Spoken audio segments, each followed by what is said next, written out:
The word MacGuffin is really fun to say. It is. It is. It sounds like a dessert.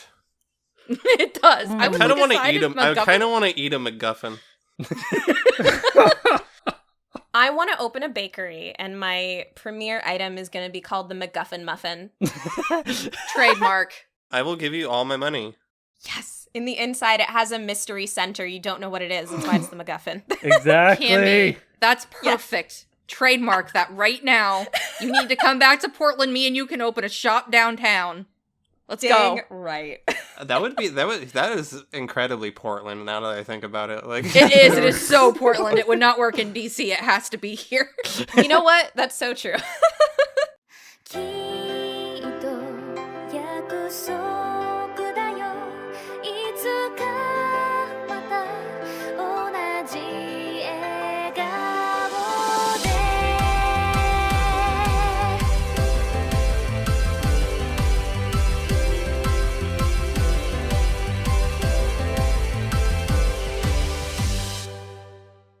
What's up, everybody? Welcome back to The Box, the Annie chat box, where 5 friends snuggle up in a teeny tiny space to talk about all things anime.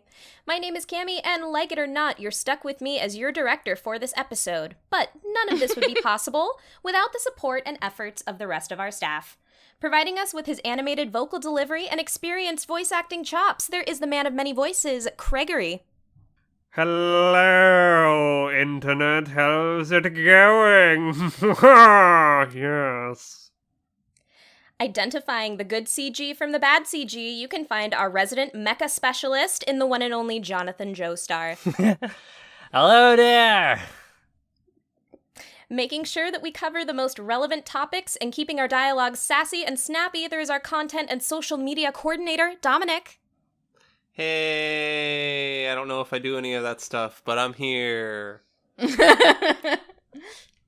And last but not least, making sure we don't fall apart to the whims of scheduling delays, emotional breakdowns, or massive stress, there is the heart of this podcast, our producer extraordinaire, Cassie. Why, thank you. I'm pretty sure I do all 3 of those things on a daily basis, but that's fine. I'll have you know I ate 2 donuts to get ready for this recording. Dominic ate 4. I ate 4. Get on my level. Do you mean to say that you ate donuts? Donuts. Donuts. Donuts. As in, let's go nuts. But before we do, we are going to provide you a really fun episode today. It's another round of host choice, and this time it was my choice of a show, so I decided to paint our little Annie chat box white so we could review an anime about making anime called Shirobako. So, Shirobako is done by Studio PA Works. We've actually reviewed their shows for 3 weeks now. This is the 3rd week of reviewing a PA Works show. Jesus. This wasn't on purpose, I promise. I did not do that on purpose on the schedule. Nope, it just happened miraculously. Sometimes things do. So I shouldn't have to repeat myself, but some other works by them include Hanasaku Iroha, Angel Beats, and Makuya When the Promised Flower Blooms. But to give you a synopsis of Shirobako, it all started in Kaminoyama High School, where 5 best friends, Aoi Miyamori, Emma Yasuhara, Midori Imai, Shizuka Sakaki, and Misa Todo, discovered their collective love for all things anime, hey, they stole our tagline, and formed the Animation Club. After making their first amateur anime together and showcasing it in the Culture Festival, the group vowed to pursue careers in the industry, aiming to one day work together to create their own mainstream show.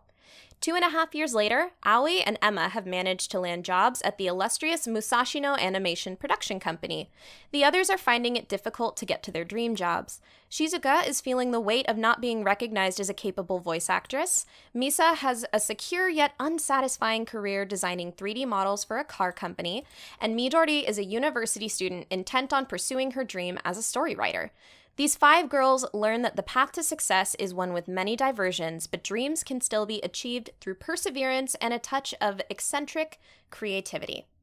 So I chose this show because I watched it on a whim in about 2015 and honestly just really fell in love with it. It was really just getting a whole other look at basically my favorite art medium form. There are a lot of things that I think that this show does that are very unique, and I was like, I love this. Now I own the DVDs, and I was very excited to introduce it to all of my fellow hosts. But Dominic, you also have a history with this show, right? Yeah, this show fucking rocks. Mhm. I watched this I think like right after it stopped, it finished airing. I had watched this on some recommendations from a few friends. And at the time I was also like sort of kind of getting into like anime production, like nerdy stuff like that. So I watched this show and loved it. And it's funny because I did that box bits where I did my top 10 anime and like completely didn't put this show on there, even though it really should be on there. This is like one of my favorite shows. So yeah, I like this show a lot, and even watching it a second time, there were so many things that I hadn't really noticed before, or so many things that I related to a lot more now that I'm older. And yeah, it holds up so well. Yeah, I have to agree. And I did the same thing on the box bits. Like during honorable mentions, I was like, "Oh shit! Wait, I think this was on my list for a second, but I forgot." But it's but it's amazing, and I love it. And a rewatch was a good perspective to remind myself why. And then Cassie, was your third try to watch the show, right? Third try. Damn. And I will get more into it when we talk about story and characters. And when I was trying to tell Dominic why it was I kept falling off, and I kept coming up with excuses of, I think it was too slow, or I just wasn't clicking with the characters.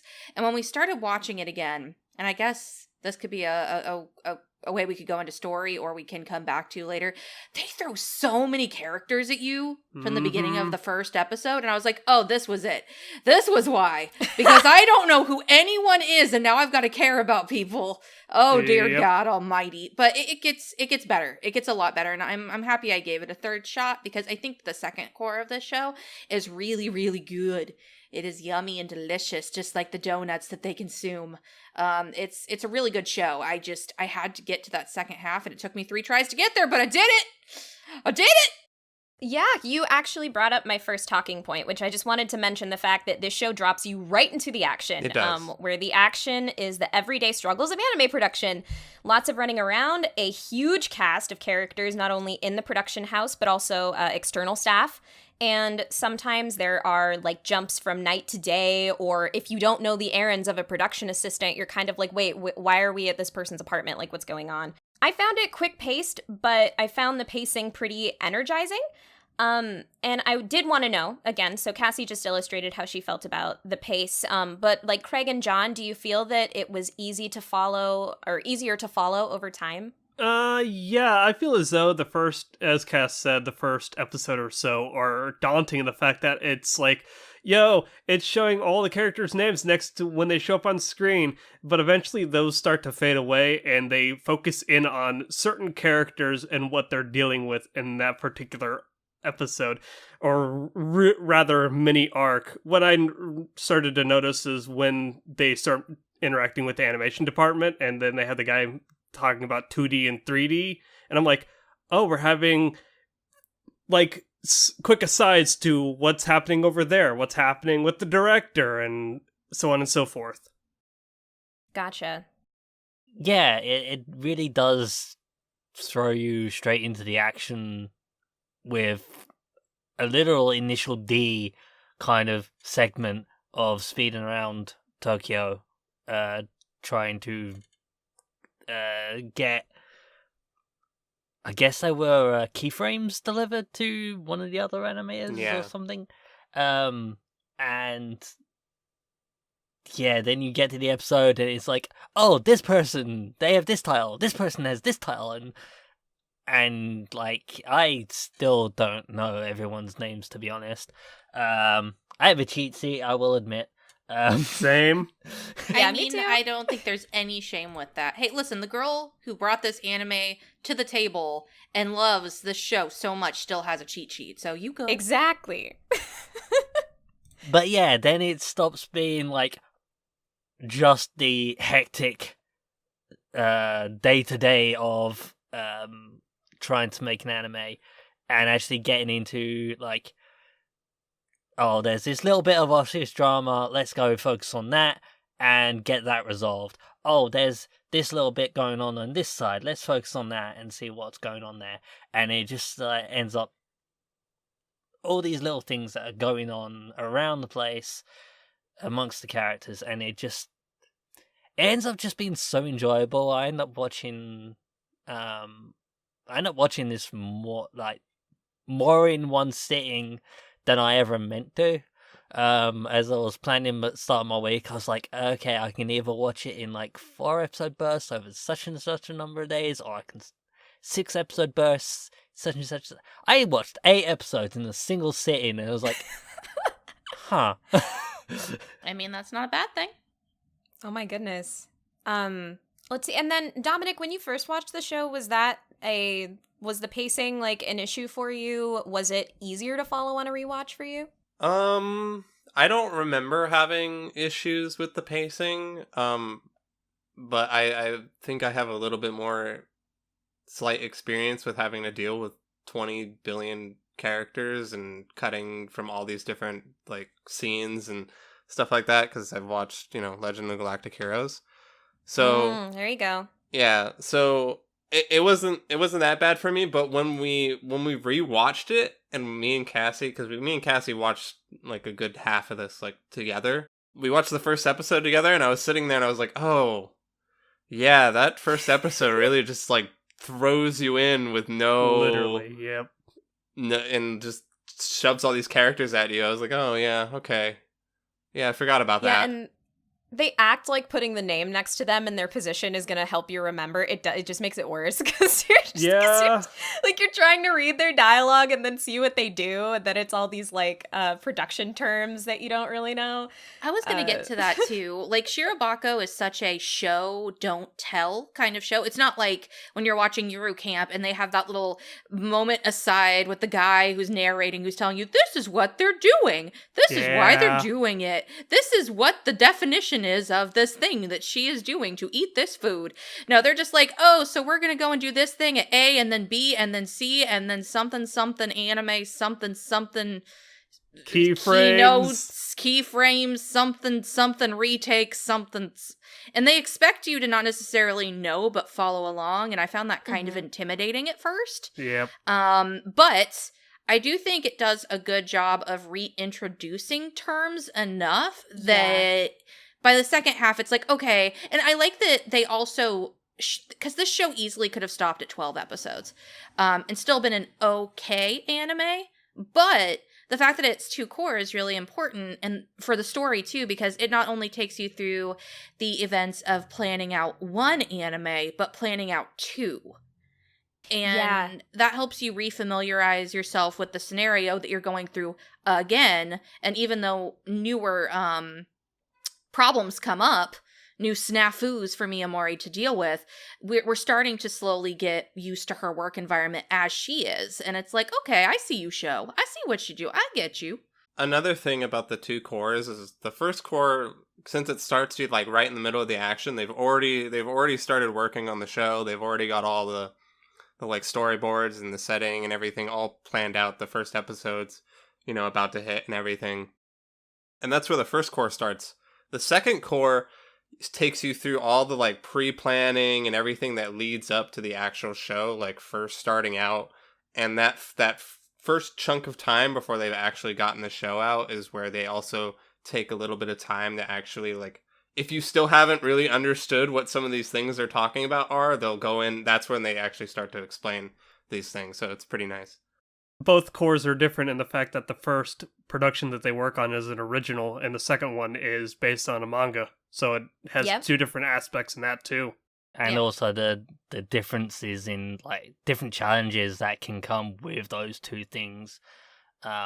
Although thinking about all the terminology, I probably have a bit of an advantage in that regard, because I was an animation student before. So keyframes, in-betweens, storyboards, these are all things that I know. So Right. Yeah, I'm actually really, like, all y'all are just saying, like, everything I feel, it's miraculous. I love that we brought up a brief discussion on the second half, and I'll keep it vague because we'll go into a spoiler room later, but I really was just impressed with how they handled a second half. When I first watched, I finished episode 12, and I watched episode 13, I was really like, wait a second, what are we gonna do with 12 more episodes? Like, because I honestly had no idea, and I was worried that the show was going to tread a lot of the same water, but everything that they managed to do with the second core is, like, eventful, it's deeper, it's more nitty-gritty, more interesting, but it also feels natural. Like, it doesn't, to me, feel forced. It's like it's like, yes, your staff dynamic might look a little bit different. You're working with a work that has a different background to it. People's positions will change. Like, these things happen in an industry, or at least they made me feel like it did, because I've never worked in an animation production studio. But you have worked in an office. Yeah. And I think that's and I think that's important, because it seemed like an office that was lived in. The fact that people came and go, the fact that people went to go pursue other dreams and quit, or, oh no, somebody has to call out sick because their dad is sick, or something else. Like, it felt like a real office environment. And even though those, issues were, minuscule in comparison to everything else that was going on, they put in those little bits and pieces of office culture that were really good. So even though you may not be familiar with, working in an anime studio, you are familiar with being a working an adult. So yeah, well said. I also love the fact that they didn't hide the fact that while they clearly show a lot of love for the industry, like obviously being an animation studio, they do not hide the fact that there is a lot that can go wrong, and if it can go wrong during crunch time, it probably will go wrong. Or it could just be like, I don't like this, let's change it. I remember vividly my impressions of episode 1, and I told Dom this when we were eating lunch together, but I was like, wow, they don't shy away from crunch at all. Episode 1 literally has a woman, like Masato, the freelance keyframe artist, work herself to exhaustion and getting sick. I'm like, oh, this is poignant with seasonal anime, isn't it? One of the other things I would love to get everyone's thoughts on is, and I think for me, maybe this one's more special because it was the first one, but I think this is such a great working girls doing working things portrayal. And for me, it was one of the first shows that I had seen women being portrayed this way. Like, I don't feel like there's any fan service drawn towards our main 5 girls. Not at all. They're treated with respect from the directors and the writers. And it even, it's frustrating, but it even, mentions some of the sexism that comes with working in this industry. Yeah. I really love the fact that we're following 5 women, and they feel fleshed out, and they I want to root for them. They are strong in the work that they do. I just think that's really cool. 100%. Yeah. I agree. Yeah. I also like that they really highlighted their struggles. I do feel like I wish I had gotten some more time with some of the characters. For example, I believe her name is Ri or Mi-chan, the one who works with CG. Misa. I feel like we got a little mini arc for her at the beginning, and then she was just there the rest of the show.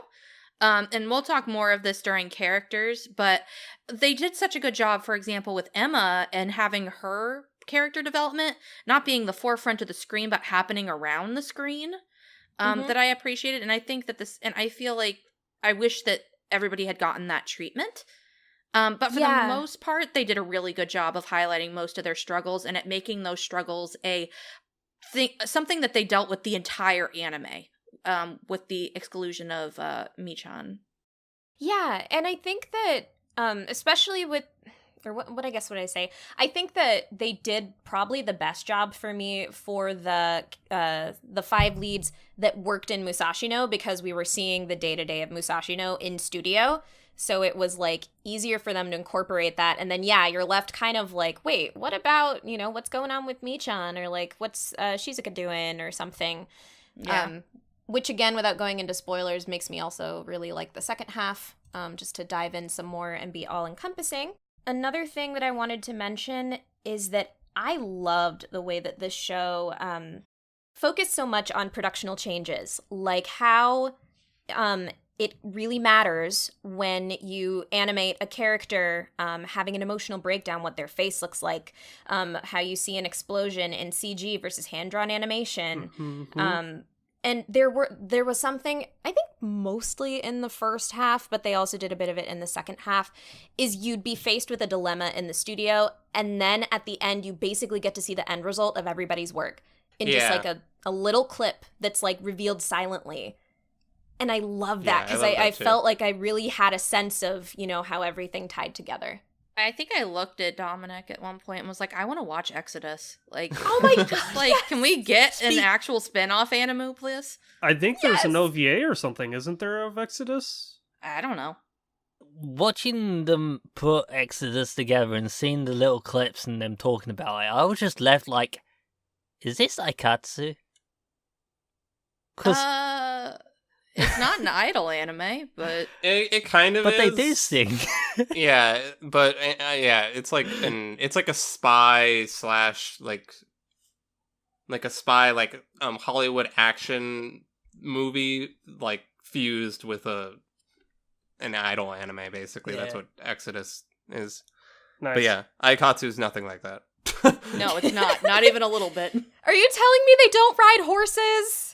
I mean, they might, but it there's not like explosions or like cops, you know, trying to capture them or anything. I mean, there might be like an episode where they're doing like a show that is maybe something like that, but no, Aikatsu is about actual idols. Yeah, and it's mostly wholesome content. Nobody's getting hunted down. Okay, so Shirobako does have two OVAs.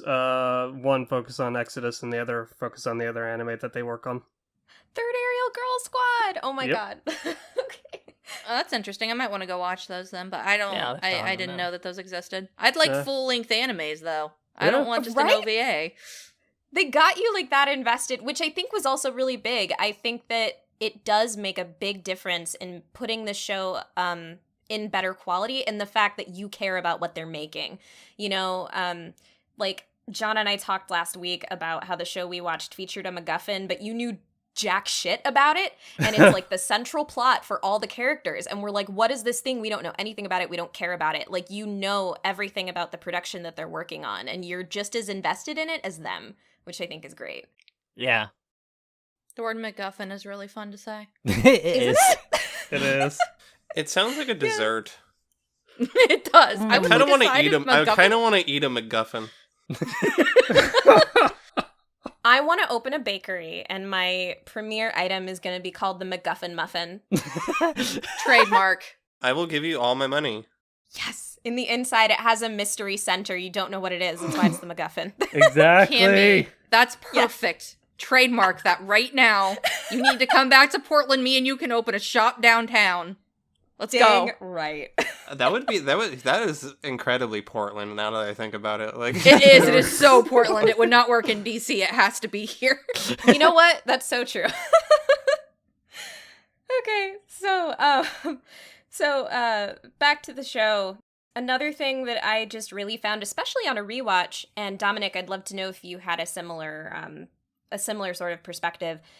There were just really small details in how some scenes worked that to me makes the directing feel really phenomenal. One scene in particular that I noticed a lot this time is Shizuka's first audition that she goes to, where she's really anxious. You feel that, and it's in very small things. It's like she mistakes herself for being the first person called, and she's not. She struggles really awkwardly to push the heavy door open, and that I was like, damn, that's me anytime I, like, go to, like, my dentist's office or some shit. And there's a really long, silent shot in her perspective where all of the executives are, like, staring at her after she introduces herself too loud because she can't control her voice because she's nervous. All those sort of details I could find in so many scenes, and it just, like, really, especially, I think, made me relate to and like a whole lot of the characters. Yeah, Dominic, did you appreciate some of the details this time around? Yeah, maybe not to that, like, I don't think I was that quite attentive, But ridiculous. yeah. It's okay, you can say it. But like I get what you're saying. Like I had completely forgotten about this scene before we got to it again. But like there's a small scene towards the end where Shizuka's alone in her room watching TV, and I was just like, oh my god. Like just stuff like a lot of these little, and then later how it like sort of leads up to what happens with her. Like it's like a lot of these little quick like cuts like that kind of lead up to what's going to happen. And I think that's one of the interesting things that Shirobako does with its like scene transitions, is how it transitions from like, you know, a situation or a problem, and you know how things are going to lead up to whatever the solution to that problem is. And it does this through really interesting and careful like transitions from one scene to another. I really like that about the show. Yeah, I agree completely.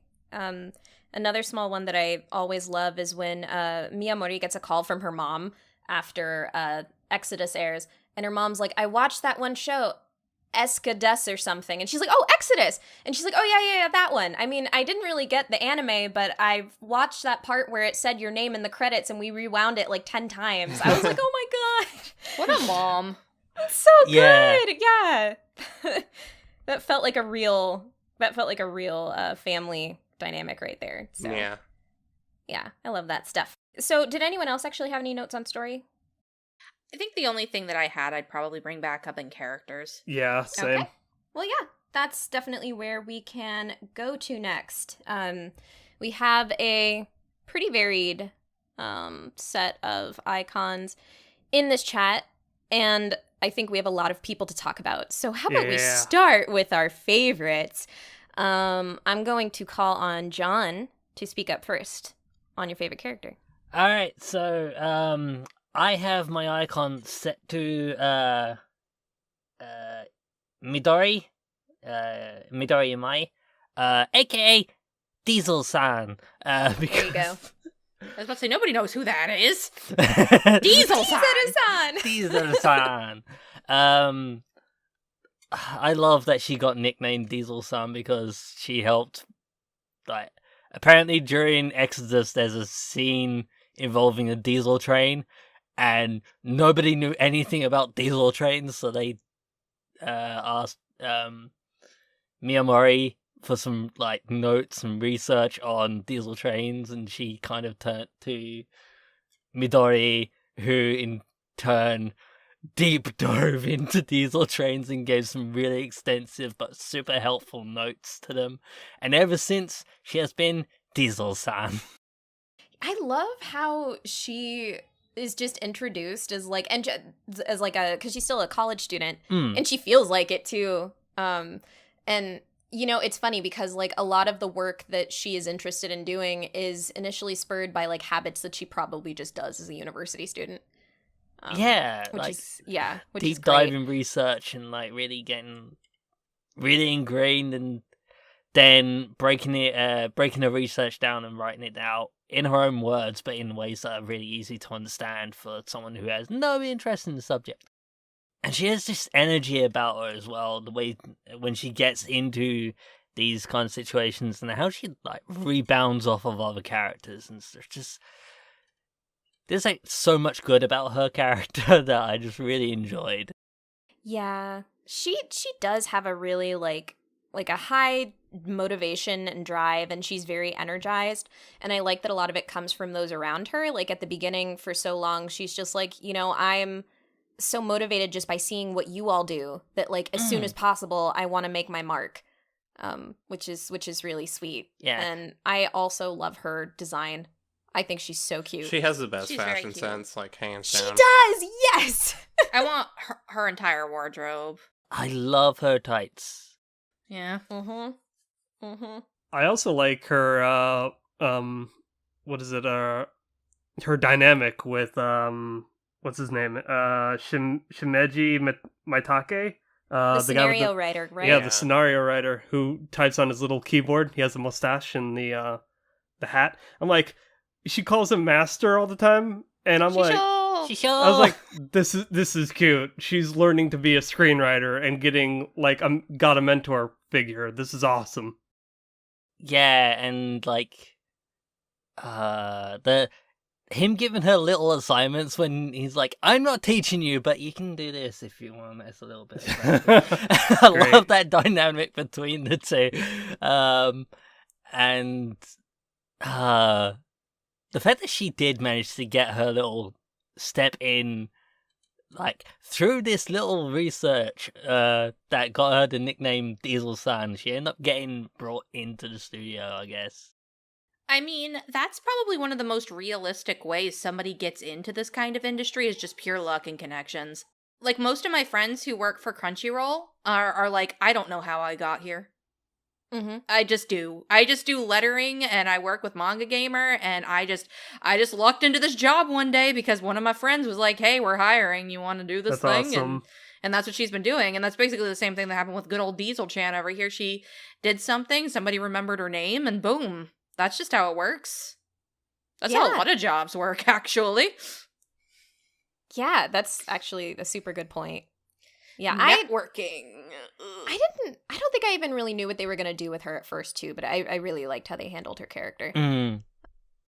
I think that the only thing that, like, frustrated me with her character is they brought up this really... She's the character, without going too much into detail, where they start to, like, poke at sexism in the work office. Yeah. And it's introduced, and then it's shoved under the rug in, like, 5 minutes. Like, she stood up for herself, and then it right. was never brought up again, and I'm like, okay, you could have had an entire arc based on this, but alright, this is fine, it's okay, this is cool, okay. Yeah. When that happened, I was like, fuck off, dude. Yeah. I mean, I agree. I do think that was a really, really good potential point, and I do wish that they touched on it more. Yeah, And I it wish. It was interesting that it was through her, because I almost feel like it would have been really easy to do it with, like, Miyamori, given where she is at the second core of the show. Yep. So it was very interesting and unexpected that it happened with Diesel-san, but yeah. And then, actually, yeah, just because I can't stop staring at the icon because she looks so stressed out. Cassie, talk to me about Emma, please.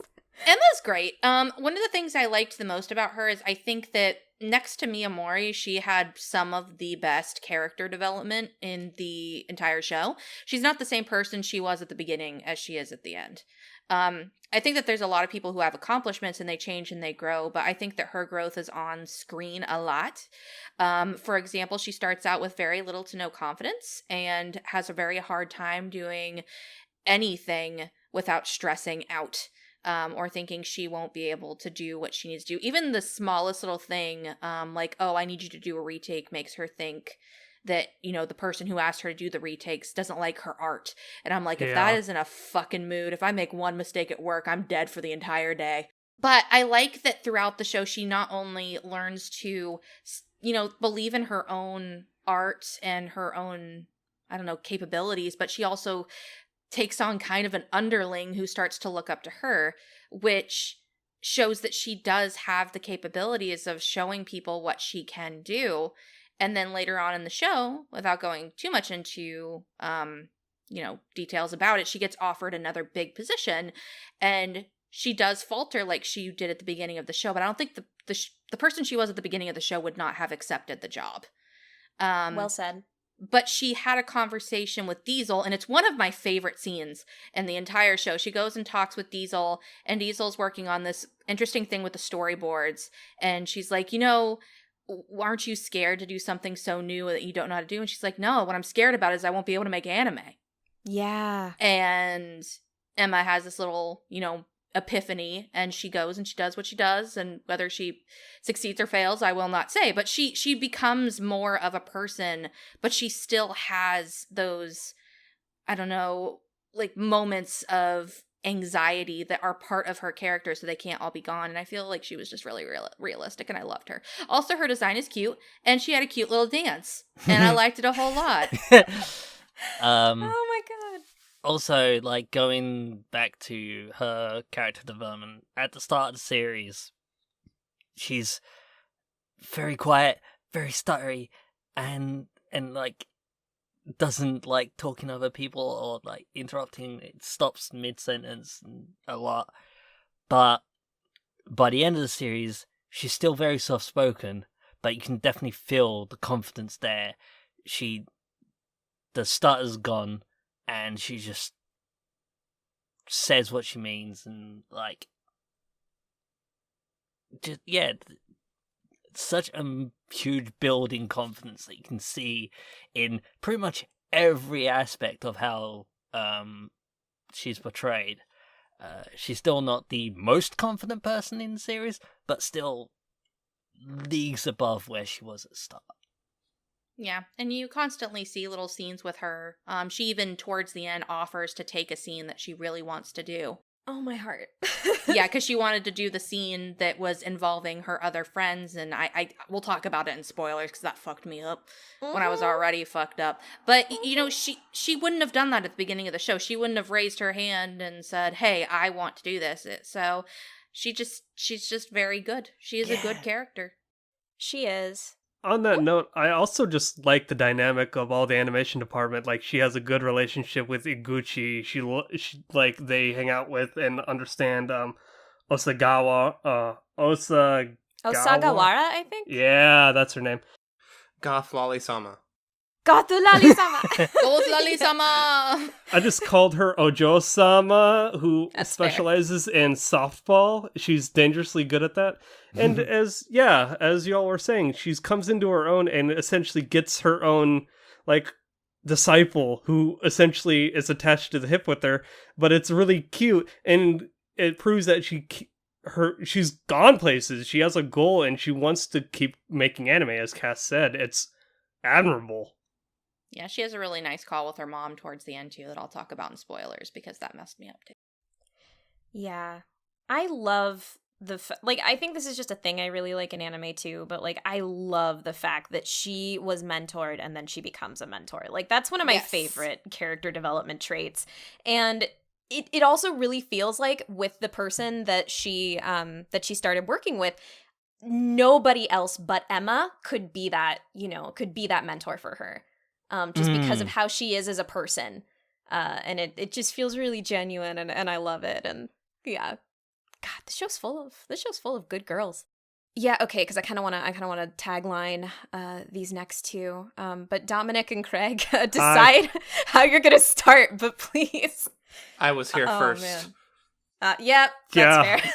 Go, Dom. Go, run.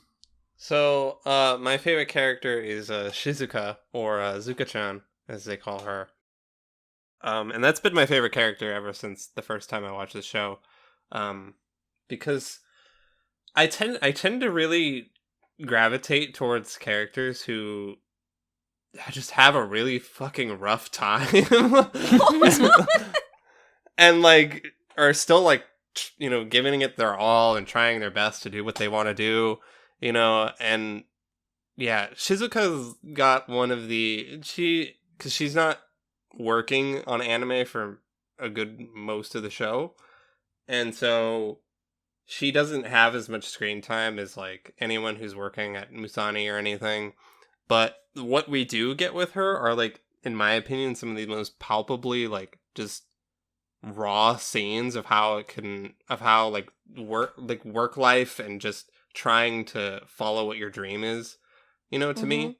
She got some of the most heartbreaking gut punch scenes in this entire fucking series. Yeah, there's, without going into too many of them, there's just one scene, like, where everyone else is, like, actually starting to, like, get jobs in the industry and stuff, and then they're just like, and because she works at a bar part-time, and so they go to her bar to drink there, and then they're all hanging out and talking with her and talking about their jobs and stuff. She's just like, oh, yeah, I fucked up my audition or whatever, but, gonna do my best.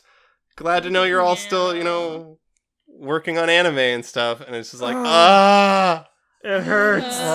Yeah. I just want her to succeed. But yeah, she's good. And also I guess I have a thing for, like, girls who get drunk really easily and are funny, like, crazy drunks. So she has that aspect to her too, and she's also a redhead. Good points to that. I'm a big fan of that. Her design is very, very nice. She's also got some of the second best. Maybe after Diesel-san, she has the second best clothes sense. Yeah, her fashion sense is very good.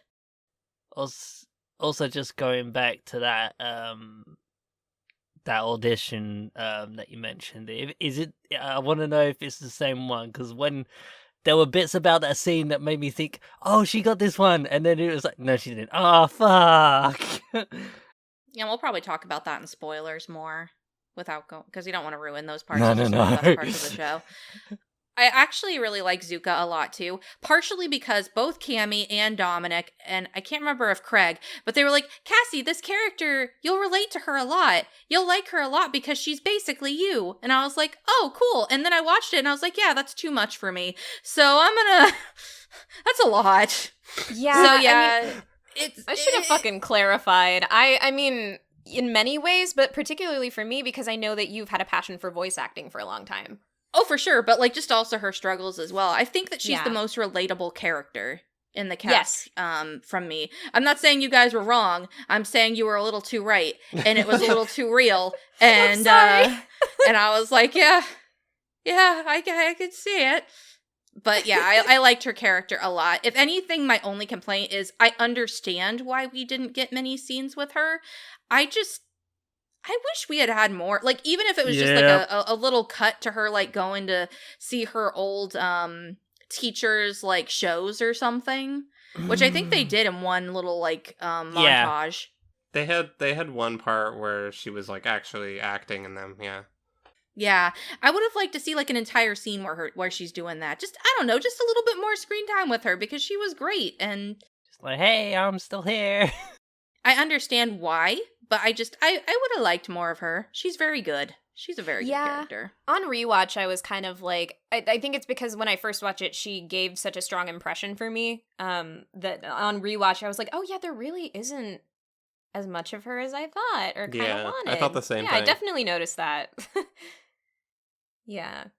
Craig, was there anything you wanted to add on Miss Shizuka, since she is also your icon? Yeah, what can't be said that's already been said. She's a good girl, and I want to see her succeed, and every scene, like, without going too much into her character arc, but I like, got emotionally attached to her the most, and, yeah, I'm glad. I don't words. What are words with this character? Shizuka was my favorite. Also, Dominic and I had a funny conversation when we were watching the middle of the show, and right. I heard that Craig's favorite character was Shizuka, and we were like, oh no, what if it's 5 Shizukas in the call, like, with icons? Yeah, you all fucking failed me, basically. Honestly, I knew that was going to happen, so I purposely tried to find another character that I could latch on to. I also initially set mine to Shizuka as well. It easily could have happened, but I was like, I get it, I love her, but I gotta find someone else so we can avoid this. Why would you want to avoid it? Yeah, that's a great question.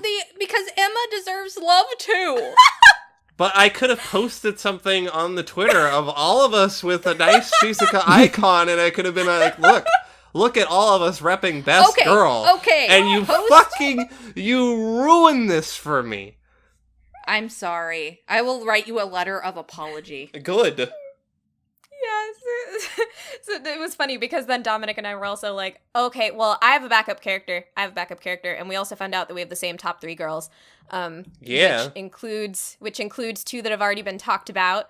And then I'll go ahead and realm the helm of our main character, Miyamori, or as I like to call her, Meowmori. That's my favorite nickname ever, that everybody calls her in the studio. And I definitely, when I first watched the show, I enjoyed Miyamori as a lead. I think she's very fun to follow. She's a character that I think I enjoy watching, I want to root for. When I watched it the second time, I think I appreciated some aspects to her personality even more.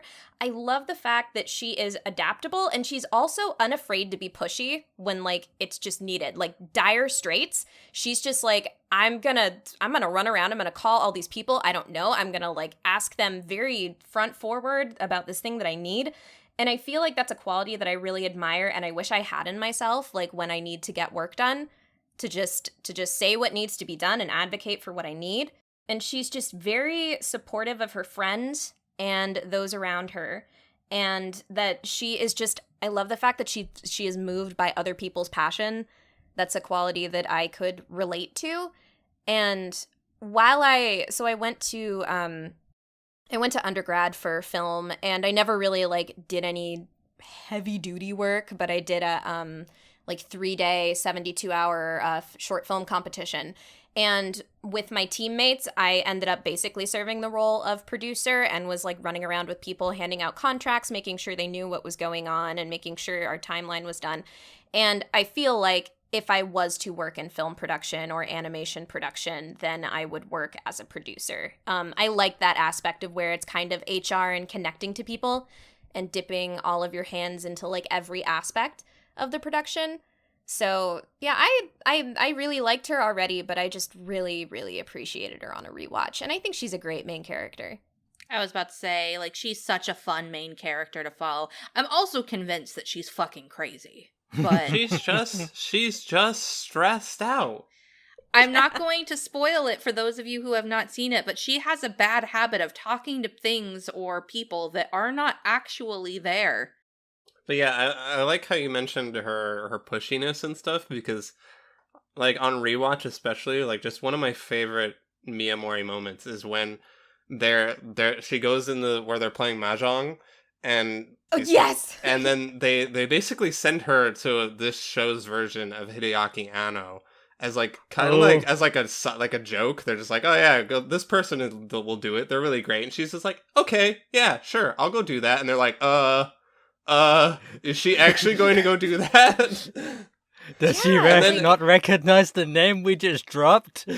Yeah, and then it's like, oh, she doesn't even know who this guy is. But but she's just, she'll just move and go where she needs to be when push comes to shove. And you also really get a sense that everybody, like, externally in staff that roots for her and enjoys her is because of her work ethic and the way that she treats people. I love her relationship with, I can't remember her name, and I'd have to scroll down the character sheet.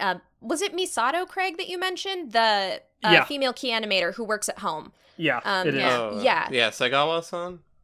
Thank you. Yeah, Segawa. Yeah. Like, they have an interesting relationship where, like, you can see that, like, Segawa is a very hard worker, but she also doesn't bullshit with, like, quality and the way that people around her work. And you know that, like, she sometimes is stern with Miyamori, but she also is like, when push comes to shove and I have to deal with a PA, I'm going to talk to Miyamori first because I respect her and the way that she treats the stuff that she's working on and the staff around her. Yeah. It's really cool. Speaking of coworkers I loved seeing Miyamori interact with, I loved every scene with her and Yano. I thought they were great. Yeah. If I didn't pick Emma today, I probably would have picked Yano because she was just such kind of like a mentor for Miyamori, even though they were in the same kind of position. And I just loved all of their interactions. She's really the person I think that helped the most in helping Miyamori realize what her potential is. And she also referred her for some positions and stuff. So I think that she was a really good influence on Miyamori. I loved her a whole lot. She also bopped what's his name in the head a bunch of times. So Taro. Yes. Taro. I like Taro by the end. Yeah, by the end. I mean, Taro sucks, but by the end, you're just like, this guy is a lovable idiot. Yeah, he's there. I was like, I hate this guy. I hate how he disrupts the company. I hate how he does stupid things and pushes his work off on other people. I hate how he tries to get out of things by complimenting people's hair and their clothes and being stupid and sexist. I fucking hate... he's alright. I call him the office dumbass in my notes here. I'm so glad you mentioned Yano because, yes, she's my favorite side character. I love her to death. She's amazing. She's so good. Yeah, she's really good. There was a scene where she enters the room, like, just, I'm not going to spoil it. I'll mention it in spoilers, but there's a scene where, for reasons, when she enters the room, I just go, and the hero appears! Yes, I know exactly what you mean. I actually really liked a lot of the mentor characters in this show, and I think that there were a lot. Like, Craig, you mentioned Iguchi and Osagawara in the animation department. And I also think that to a degree, though he's only in it for a certain amount of time, I also really like Honda a lot. Honda's great. Honda's good. Oh, Honda's very good. I also like when he comes back later. It's very good. He's very Yeah. good. Per what Cass and Dom have said, I am essentially Honda, and I'm like, Yes, Oh. you Yeah. are Honda. Yeah, basically. I see it. Craig, do you just go like on a daily basis? I'm out of options. In his head, maybe. yeah. I mean, that makes sense when things are like shit hits the fan, essentially. Yeah, Craig just has this way of like when things are like out of control or like not worth dealing with, where he's just like, well, and it's very Honda. I can see it. I kind of want Craig to work at a cake shop. It'd be cute. He can work at our cake shop, Cassie. Yes. Make it happen. He'll make the MacGuffin muffins. The coveted secret MacGuffin muffin. I'm so excited. I want this to be a real thing. One thing I wanted to mention and I won't go too big into spoilers, there was particularly one character that I really didn't enjoy in the show. Yep. Even by the end. Yep. Yep. And basically, I think something that also levied my patience with Taro is the fact that to me, in the second half, you get introduced to Worst Boy TM. Oh yeah. You know what? I liked him. Even with his like sexist stuff? Yes, because like I Okay. don't like what he did, but I think like one of the things that I like that this show does is even the people that suck. Okay, no, there's one character I didn't like. The guy who was the editor. editor. for- Editor. Oh, yeah, fuck that. editor. He Fuck sucks. him. Funny story. He's supposed to suck. But quote unquote worst boy TM, which what is his name? Hiraoka. Hiraoka. I didn't like him until I understood what his issues were. I'm not saying they excuse the things that he did, but they made him a character, at least. Yeah. You're right. Yeah. Yeah, I agree. He had an arc, if anything. And they did a good job of, like, if he had been mean to Taro as well, I probably would have still hated him, but it shows that he is a person and that he is a good person. It's just that he's been broken too many times. Yeah, and he's on the. I mean, I won't go into spoilers, but yeah, like they're again, they do good with his development, be it as short as it is. Yep. Yeah. I think Yeah. so. So Yeah. I like him. I don't like the things that he does. I think that he's an asshole. But I think that the show did a good job of helping him develop in a very short amount of time, and for that I can kind of respect his character. It's also probably true again that you would find someone like that in the industry. Yeah. Like, you know, that'd be a coworker, so. Also, I'm minorly biased to his character design. Yeah, he appeared on the screen, and I looked at Cassie, and I was like, "So is he your type?" And I was like, yeah, maybe, I guess. That makes sense. Oh my god. So not to go into too much detail, but John told me something great on PM that I just really want to read. I have to find it. Where we were talking about characters. Oh yeah. And then I mentioned the editor, and John goes, "Fuck the editor, asshole. Funny story. I fucking knew he was going to cause problems from the first scene he was on screen." That's a good. Funny story. I loved. Oh, actually. Oh, never mind. I'll save it for spoilers. But the scene where they finally go to the building to talk to Yes. the author Yeah, with the was director. literally what cemented the rating for this show for me. So I'm gonna mention it now because It's good. it made the that anime is god so tiered. It was good. like I was having a good time, and then Shirobako went, "I'm gonna go off the rails," and I was like, good for you, champ." That being said, in the first time I watched the show in the first half, I really didn't enjoy the director's character, but like he's great. I appreciate him as a character a lot. I He's great. love the director. He's like one of my favorite side characters. He's a lovable idiot, but not in the way Taro is. Mhm. He's like a really big child. Yeah. He's a man-child. I can't help but wonder how many animation studios actually have little prisons hidden in their storage rooms for their directors like that. You will work on these storyboards until you're done. Dominic told me when we were walking back from Winco one day that apparently that director is based off a real person. He is. Yeah, he is based off of Seiji Mizushima, or at least his design is, and he's the guy who directed the original Full Metal Alchemist as well as Mobile Suit Gundam 00. Damn. Now, what was his jiggly heaven? That's a good question. Gundam 00. Yeah, I love that. Yeah, he means well. He is like sometimes just such an idiot or a child, but I also really just love the idea that to be a director of anime, you're just kind of quirky and like overly emotional and like super attached to the work that you do, because sometimes brilliant minds lead to people that are a little, that have their quirks, and I really like how they portrayed that with him.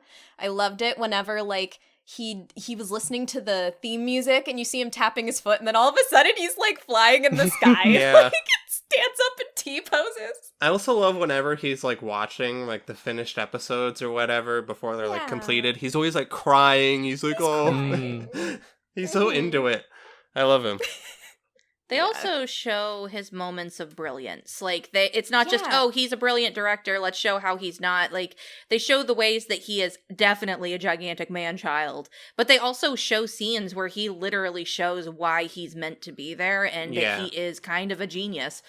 Mm-hmm. You just gotta push him and prod him, feed him and pet him and lock give him his lock him into a cellar. Walk him a couple times a day and... The compliment ratio has to be careful because he works better off of compliments, but if you give him too many, then he slacks off. Yeah. Give me compliments. Yes! I also love that there was, they were talking about the theme, there was a meeting about the theme music around it, and he's like, in this one scene, it needs to be BAM! And ZWA! And it and the guy that's trying to write the music, he's just like, completely dumb. Like, what do you mean? And then the guy sit next to him. He means it needs to be like this. And, okay, I can work with that. Yeah, the translation.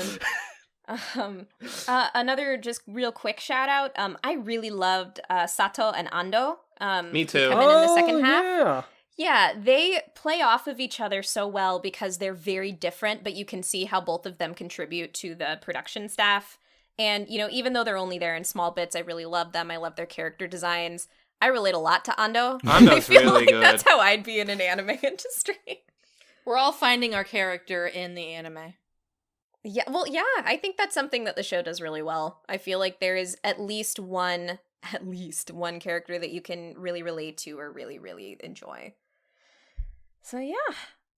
Everybody ready to move on to production? I want to give two more shout-outs to two characters here, and that I wrote down in the sea of characters. I want to give shout-outs to the president of the company. The president. He was so good, always making them foods. He always makes good food. I just like pro cook on the side. That's his side gig, outside of being a president. And I want to give shout-outs to Shigeru Sugie from the animation department. Sugie is so good. He is so wholesome. He made me cry. Oh, he wrecked me. Mm. He fucked me up. Yes. So good. Good shout outs. I love both of those characters. It proves how, even though, like, they're old, they still have things to contribute and offer the team. One more quick one, because she doesn't do a whole bunch of stuff, but I also really liked Okitsu-san, who had the short brown hair with the really dark swoop. Yeah. Yeah. Who, at this one really, high tension scene, she's just a fucking badass out of nowhere, and I was like, wow. She's the trump card. She is. Oh, yeah. That's actually whenever she comes in, and in the last episode, too, she has a nice little fun line. So yeah, I love Musashi no as a unit, and I would watch these characters for years. They're all very good. If they actually made an anime company, I would watch everything they produce. So yeah, thoughts on production? Does anyone want to start somewhere? You can't see me, but I did that little thing where you do a shaky thumbs up. A shaky thumbs up. No, because I'm excited, Oh, yeah, please. Yeah, like that person that's just like, oh, how are you feeling? And they're like, oh, I'm so excited and overwhelmed. Slow, shaky thumbs up. Gotcha. I love the color palette of this show. It's really vibrant. Yeah. It's It really pops. sharp. The lines have like vivid detail as well. The fucking outfits and character designs I think are just so good. I want Like- Miyamori's overall dress. I really want it so bad. Mm-hmm. They changed I clothes want- a lot too, which is They cool. do. I love when anime They do did. that. Yeah. Yeah, they did. I want a lot of outfits. I want Diesel-san's outfit. I want Ando-san's like purple sweater. I also really like her hair, but I don't think I could pull it off in real life. I would love to see you with yellow streaks in your hair. Can we try that? Let's do it. You have Yeah. darker hair, it would work. Especially when you straighten Maybe. it. You could do a cosplay of her. That'd be so. I would cosplay so many of these characters because it would be cute and it'd be pretty comfortable. Like, because they all, despite like vibrant hair colors and stuff, they all look relatively realistic. That and their outfits wouldn't be hard to like make or anything. Mm-hmm. I could wear it to the office and then go to the con afterwards. You could. For the most part. I also really like that a lot of the I guess specifically I noticed it with Miyamori first, but the characters that worked in Musashi no that had to run around a lot wore tennis shoes, and I think that's great. Because, that's practical. That's what you gotta do, even though you're in technically a quote-unquote office environment. That was good. I think when you talk about the production of Shirobako, there's one really cool thing that you get to do that you don't get to do with with a lot of anime, and that's talk about the different animation styles that are shown. Because they're Yeah. working on different anime, those anime look so different from, the characters they have. Like, their character designs look nothing like the character designs in Exodus, and, oh god, what's the second one? Air Flight, something. Third Aerial Girl Squad! There we go. My brain just died. But yeah, like they went out of their way to show that the anime that they were making looked nothing like them, which like dialed in the realism a little bit. And I liked that. I liked that a whole lot. That was pretty cool. And then there's Chucky and other anime that they Miss reference. Chucky! I'm sure that there's like archives out there that have been like, yo, you want to see all the references and the homages? Look at all of this, the fun facts of the Yeah, there are a inside bunch. baseball. That being said, Craig, do you have a Craig's credit corner for us? I do actually. The director for this little gem is Tsutomu Mizushima. Directed XXX Holic and directed Prison School. Good show. Good show. Yeah. Uh-huh. I still yet to watch it. I actually need to get to that. You should. You would like it. You would like it a lot. Isn't that one of your host choices in the future at some point or something? Mine? It can be. It can be if you want it to be. Oh, I don't think I want it to be. I just thought you mentioned that before. I wasn't sure. I mean, it totally can be. you're feeding Oh, the no. beast. Yeah, feeding the beast. you are signing up for a fun time. Stop poking the bear, Cassie. Craig's credit corner! The writer is Michoko Yokete. Also worked on XXX Holic with the director. Did the the composition for Princess Tutu. Ooh. This person's also worked on a lot of tokusatsu, Super Sentai to be specific. Helped write Goseiger and Magi Ranger and Deca Ranger. Neat. The music is by Shiro Hamaguchi.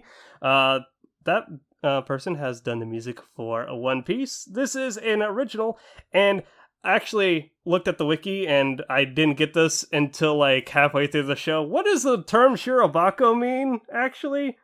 White box. Yeah, white boxes. Yeah, it comes back to when the Shirobako refers to like the recording that they hand out to members of staff like as each episode is finished, and it refers to when those were on VHS tapes, and it was literally a white cardboard box that the thing was put in.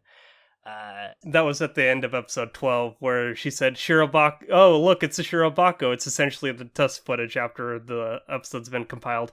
And I was like, oh! The tie back to it still being, it still continues to be called that, even though it's on discs now, but you notice that the disc was a white pretty much off the store bought blank DVD disc that you just write to yourself, and they just scribble in marker in Sharpie on the top what it is. And that's your Craig's Credit Corner for this week, ladies and gentlemen. Thank you for your time. Why, thank you very much, Gregory. God bless. Something else that I really liked sometimes, I just felt like there was like meta in the production to match the content. I really noticed this one little scene where they're speaking with, I think it was like the backgrounds director for 3rd Aerial Girl Squad, and they ask, hey, what do you think of the clouds? And then you kind of look and there's like a slight little pan up the window and you see the clouds like where they are. And I'm like, look at those clouds. Look how the clouds are painted. Wild. And like hearing recording retakes like in the voice recording room and stuff, I just feel like there was a lot of love put into this production wise. The attention to detail, especially when you're able to show like drawing the keyframes and then flipping the pages and making sure that everything's lined up. I'm like, man, it's on point to show that much granularity and everything. There's like sort of before and after shots that they do at the ends of some episodes, like this is the bit that we were struggling with, and and then they have their whole back and forth about this particular scene or whatever, and then at the end they were like, okay, and this is the result, and you see how much better it is. I also liked the real life references that I caught, which was only a few. But I liked it when they were like, oh, you want to be a producer? Here comes the female Toshio Suzuki, as in the man in Studio Ghibli who works with the greats. There was something about, oh, they've done Mon Mon Biori before, which is Non Non Biori. That's cute. GI staff being, JC and Production IG. If you want giant robots, you want Sun Up. Sun Up, yeah, and then Ava, like all those. Those were really fun. You blatantly know what they're referring to, but they changed the name slightly so they don't get copyright. I gotta say, despite Ano being in the show as not like Kano, I was sad to know or discover by looking at the credits, not voiced by Hideaki Anno. Voiced by Anno. I'm like, man, if they were able to get Anno to voice his anime equivalent, that would have been so inside baseball. I would have loved it, but I understand for probably reasons of budget. He's also not the best voice actor, from what I've heard. Wasn't he also? Didn't he do the voice of what's his name in the movie? Wind Rises. The Wind Rises or whatever. Yeah. It was bad. Yeah, he was the lead. Yeah. It was not good. Yeah. So it was, and I mean that cameo was just really fun. I loved how the couches they were on were the colors of the units. And behind him, he has the Yamato. Yeah.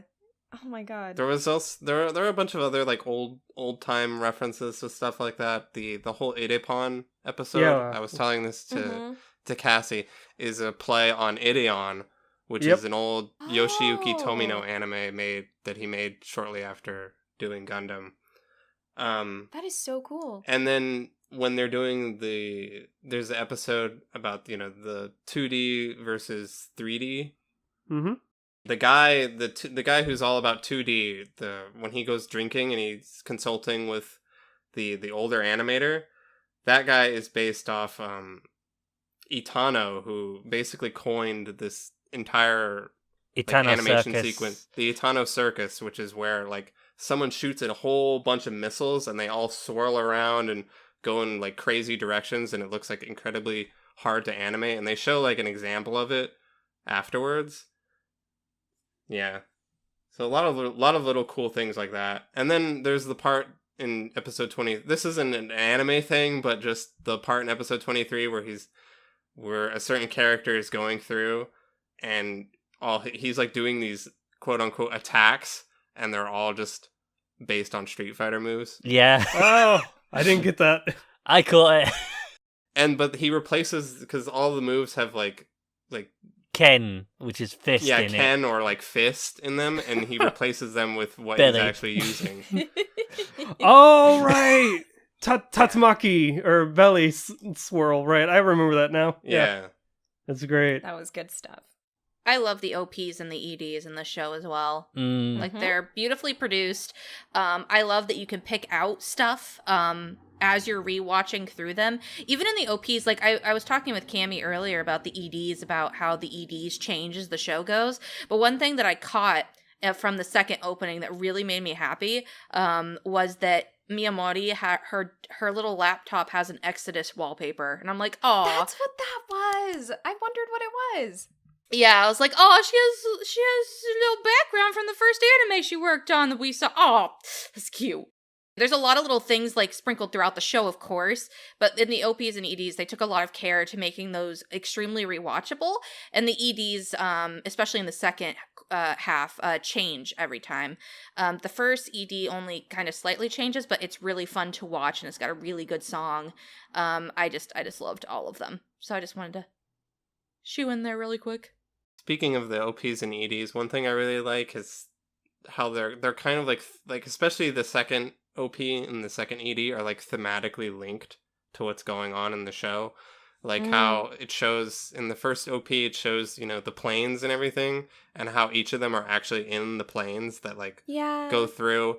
And then the ED has like the streaks through the the plane nice. streaks, like right as it comes up going through.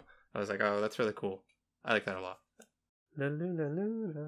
In that one too, one thing that Get pointed out to me back when we watched it that like I screamed about is in the second opening when they're all in the planes and the planes are taking off, they all move in a way that's very suited to the character, where you have some of the characters like Emma flies a little bit more like straight-laced, and then the Diesel-san like does this like fucking loop-de-loop thing, and then Get was like, oh, and you notice that Shizuka's plane stumbles a little bit, but then it keeps flying because of her development. And I was like, no! Shizuka's also has the pig mascot.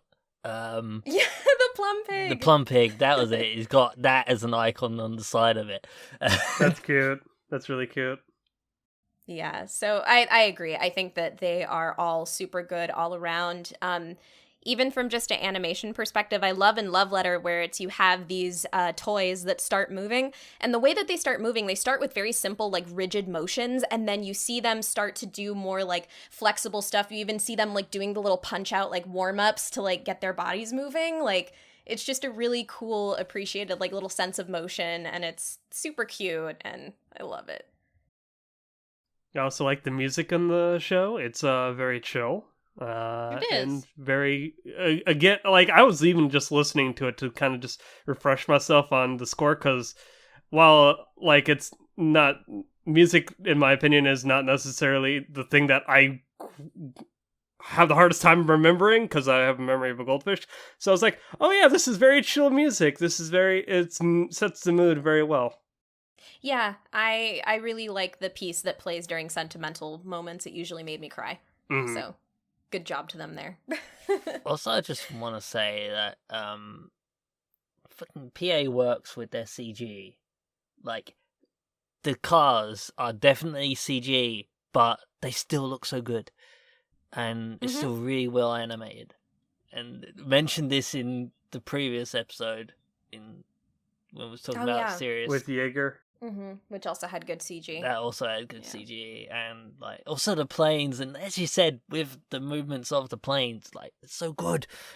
It was really fascinating to see like a scene where someone's like, I don't know how to make this CG motion look natural, and then you kind of got a little bit of insight as like the details of how that's done. Yeah. That was pretty cool. And then I guess also just to lightly touch on it, I really, really loved all of the voice acting. I thought it was excellent across the board. I think I love the director's performance, particularly just for like the things that he goes through. Nobuyuki Hiyama. He is always great. Yeah, the very, very whiny, like excellently whiny. I will say though, like after watching it, I'm really surprised there's no dub of this. Like, it's not necessarily such that it's would be hard. Maybe it's popularity or a demand for it, but like, it's not necessarily that. I feel as though it wouldn't be hard to really adapt. It's not like Night a Short Walk On Girl or Tatami Galaxy, and its language. So I'm like, I would love to watch this with an English language track. I mean, you never know. Oh, cross my fingers. And then it's not as intimidating when they have all these names on the screen at the same time, and you're like, what do I read? Essentially. All right, are we ready to roll on into ratings, everybody? Yeah. Yes, totally, uh-huh. Okay. Well, Craig was the first one to gung-ho say yes. So, Craig, give me your rating, and you're going to provide the recommendation today. Oh, okay. Short and sweet and to the point. I love this show. I dare say I think this is one of PA Works' best projects that they've worked on in their entire catalog. It not only strikes such an interesting balance of expectations versus reality, your goals, dreams, what you want to make of life after college and school, like what do you want to go for after the fact. Just seeing the inside baseball aspect of anime production and seeing what crunch is and how you have to meet deadlines and all of that sort of stuff, and how all the cogs just intermingle with each other and make it work in the grand scheme of things. And again, it's just what a love letter. Like I've heard people talk about this show in 2014 and early 2015 as being like, man, if you ain't seen nothing yet, this is a show to talk about. And while the beginning of the show, the first 2 episodes are daunting, and the fact that it literally just hard cuts and you're right in with the rest of the crew making an anime, and it has a bunch of names, you eventually get used to the pacing of it and how it focuses on a department or a set of characters at a time and focuses on their trials and tribulations. So yeah, I love the show and I wholeheartedly recommend it. And again, if it got a dub, I would totally watch it again.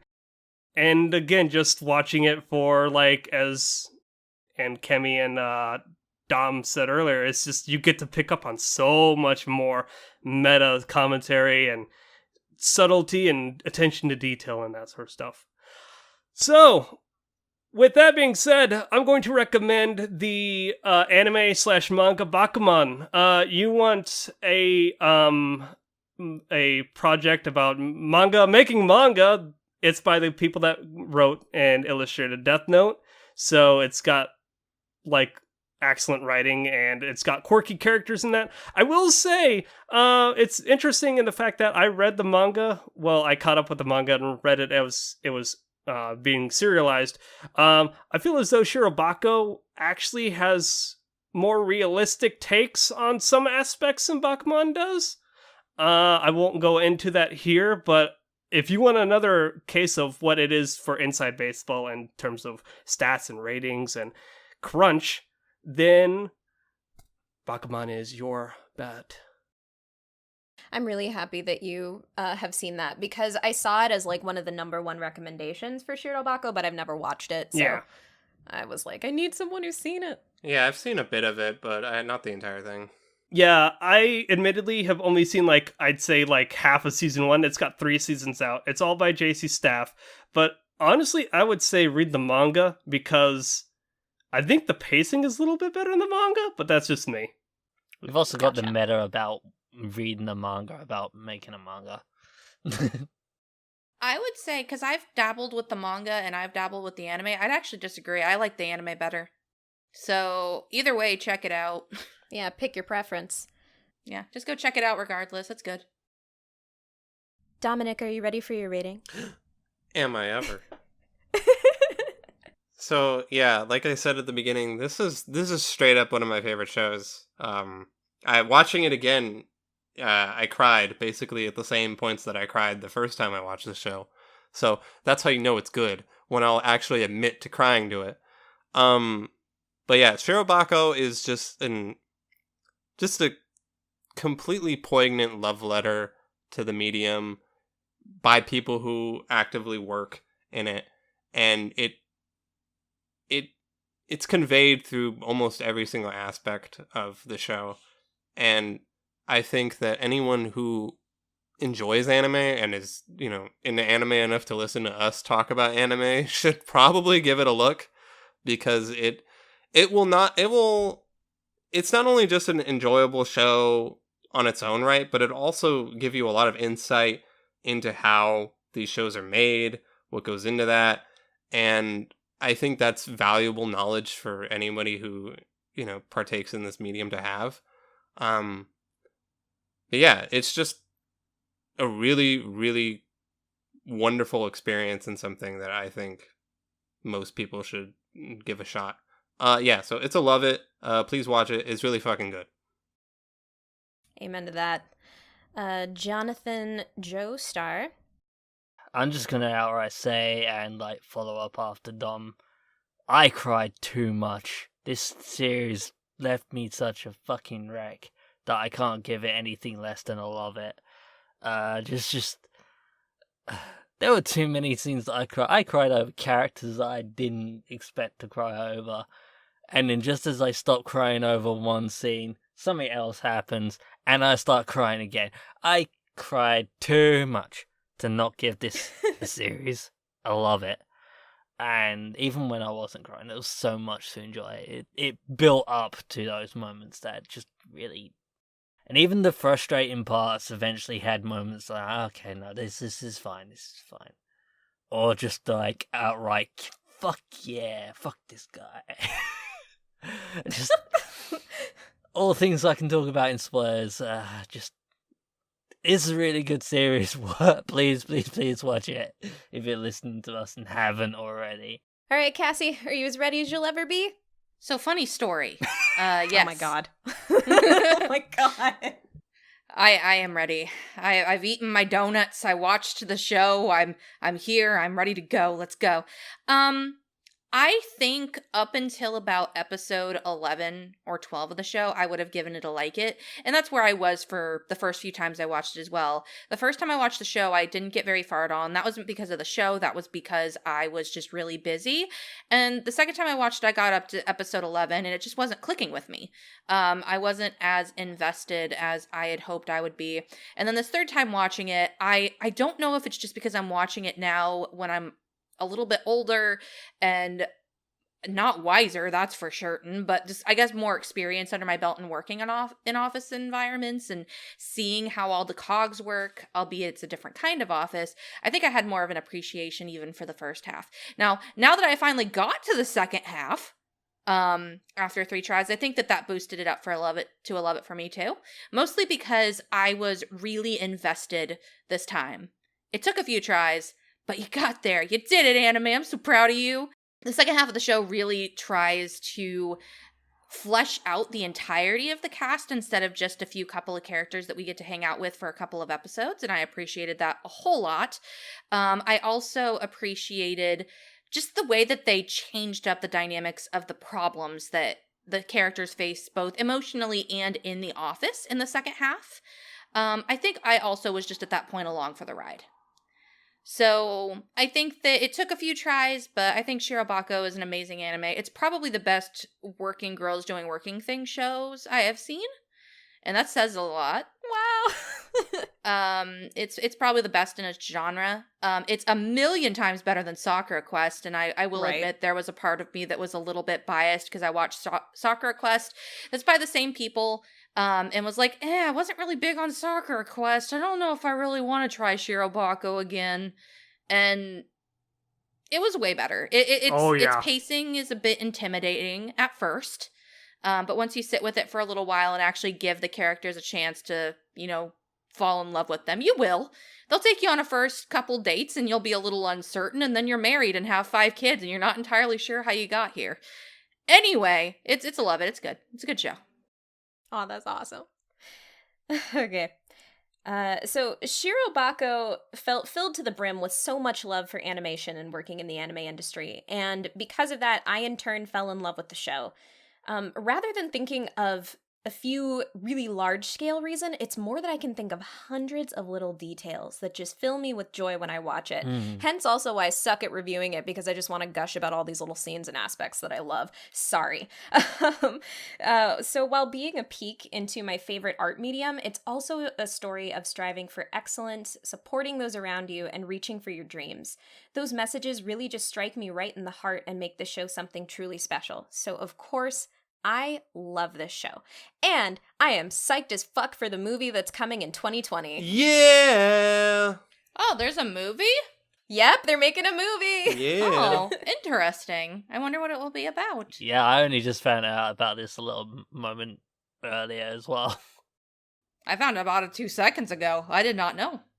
Fun fact, I went to AX like I think the year after this aired, and PA Works had like this like section where they had all these like character designs and storyboards and stuff for Shirobako.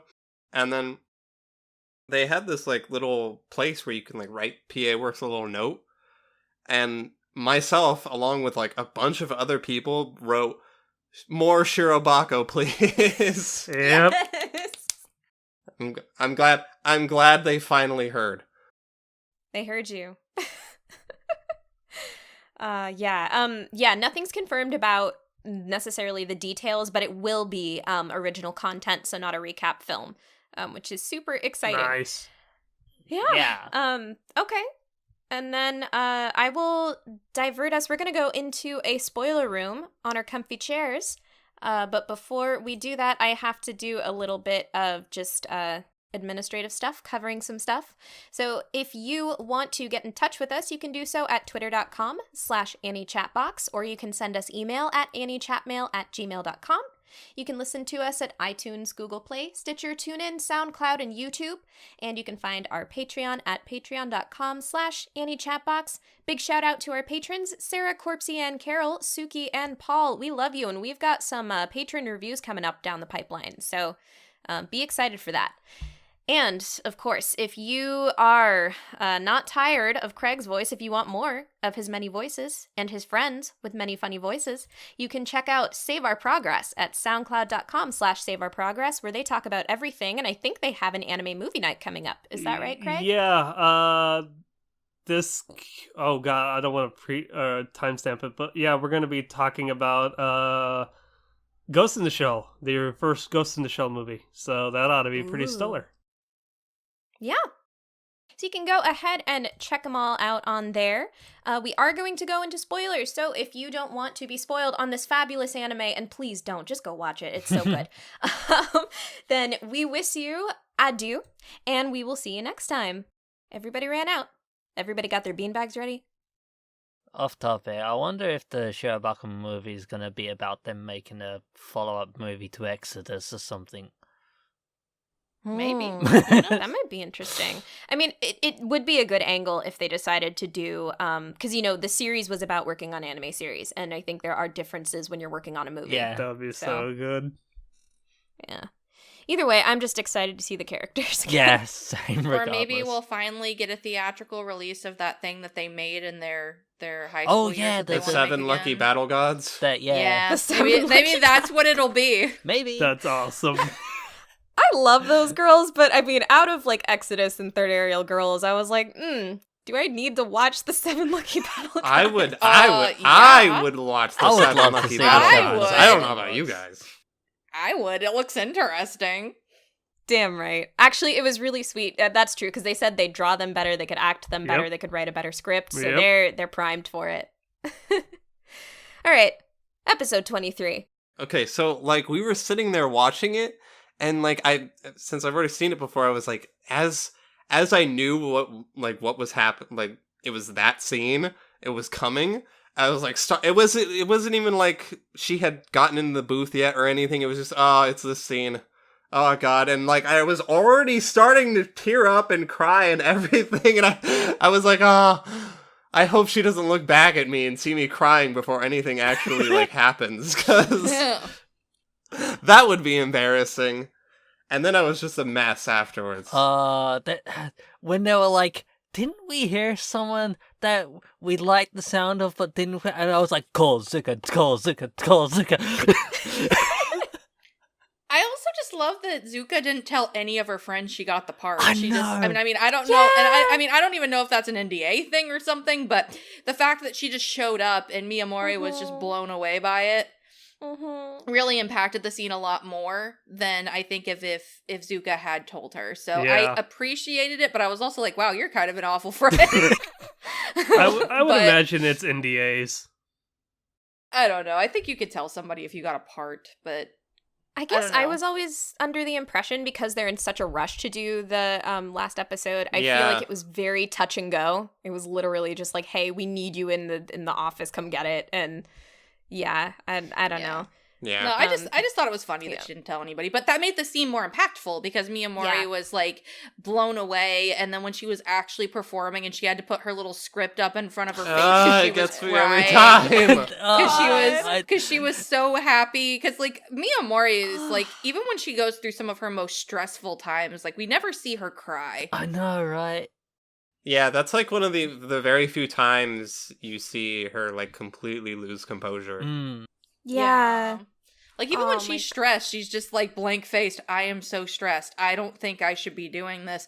Yano, why did you do this to me? But like with this situation with Zuka, she just lost her damn mind. And I'm like, yeah, that was good. And then fucking Emma in the next episode is listening to the playback while she's trying to figure my out the God. scenes, and Yeah. she's crying, and that made me cry. And Yeah, I teared up again at that too. God, I just love how it all plays out. I love, like, when I first watched the show, yeah, I was just so fucking giddy and like awestruck as soon as Shizuka came in, and then I was like already crying. But then she just gets this fucking line that says, "I'm getting one step closer to my Yeah. dream," and I'm just Yeah. like, Jesus. Yeah, the Line. parallels between the anime Ugh. they're making and like them themselves Mm-hmm. is just it's that good Yeah. shit. It is that good shit. I agree. Oh, yeah. I think it was that line as well where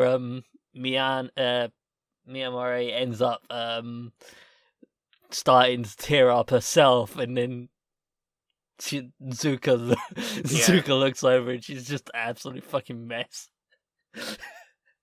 Oh, She's happy I that love everyone's able to be a part of the same anime production Yeah. together. Everyone. That was so heartbreaking when it's like, oh, I didn't get a part. For what series? Oh, this series got Third Area Gold Squad. Everyone's like, Yeah, that was was rough. rough. At that point, everyone else is working on that series at this point. And she's just like, Yeah. "Oh, I'll be okay. You guys do your thing. I'm fine." It's like, "No, you're not." Sweet baby girl, it's gonna be okay.